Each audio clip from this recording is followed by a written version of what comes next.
कि रघुवर जनक लली खेले अवध पुरी में पाग। रघुवर जनक लली खेले अवध पुरी में पाग। रघुवर जनक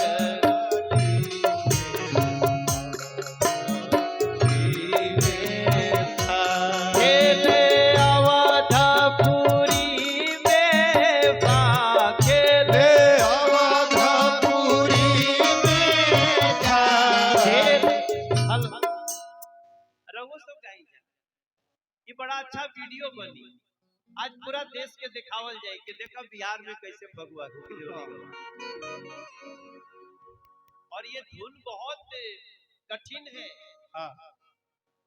कि रघुवर जनक लली खेले अवध पुरी में पाग। रघुवर जनक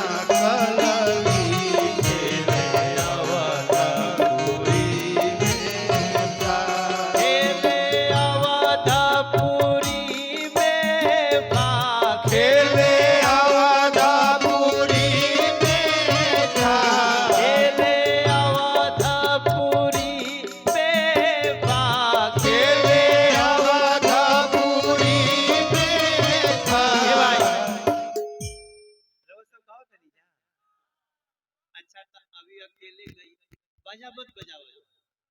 खेले अवधपुरी में खेले। अरे सही बा गुरु, क्या बात है। खेले अवधपुरी में फाके।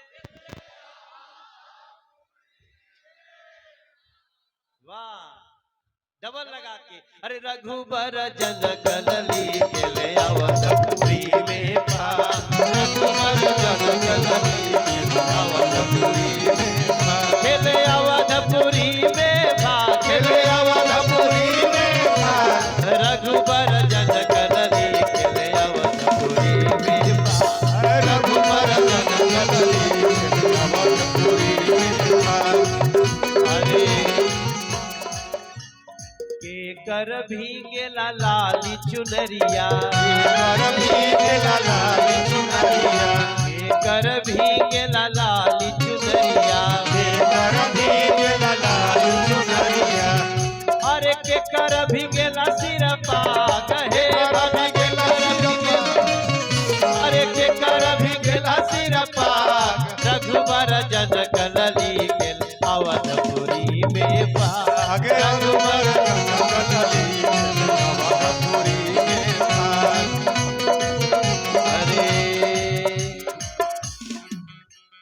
सिया जी के भीगेला लाली चुनरिया। आप लोग गाओ, थोड़ा बाजा धीरे धीरे बजाओ, रवा सब गावत रही जा। अरे सिया जी के भीगेला लाली चुनरिया। सिया जी के भीगेला लाली चुनरिया। अरे राम जी के भीगे सिर पाग हे। भला राम जी के पाग। अरे राम जी के भीगे सिर पाग हे। भला राम जी के भीगे सिर पाग। अरे राम जी के भीगे सिर पाग। सबकर हाथ उठेंगे। मान ली मोबाइल जकरा नहीं के वो ताली बजे के चा। रघुबर जनक लली खेले अवधपुरी में पाग। रघुबर जनक लली खेले अवधपुरी में पाग। खेले अवधपुरी में पाग। खेले अवधपुरी में पाग। एक मिनट सबकर हाथ उठे के चा। एक बार सबकर हाथ उठे के चा। राम सिया के होली। रघुबर जनक लली खेले अवधपुरी में पाग। रघुबर जनक लली खेले अवधपुरी में पाग। प्रेम से बोली सियावर रामचंद्र की। राजा जी ए राजा जी ए राजा जी ए करे तारा जरूरत मूरत खूबसूरत ए राजा जी करे तरहल आ जरूरत मूरत खूबसूरत हो। ए अरे हमरा बुझाता बबुआ ओहो जिए मोही है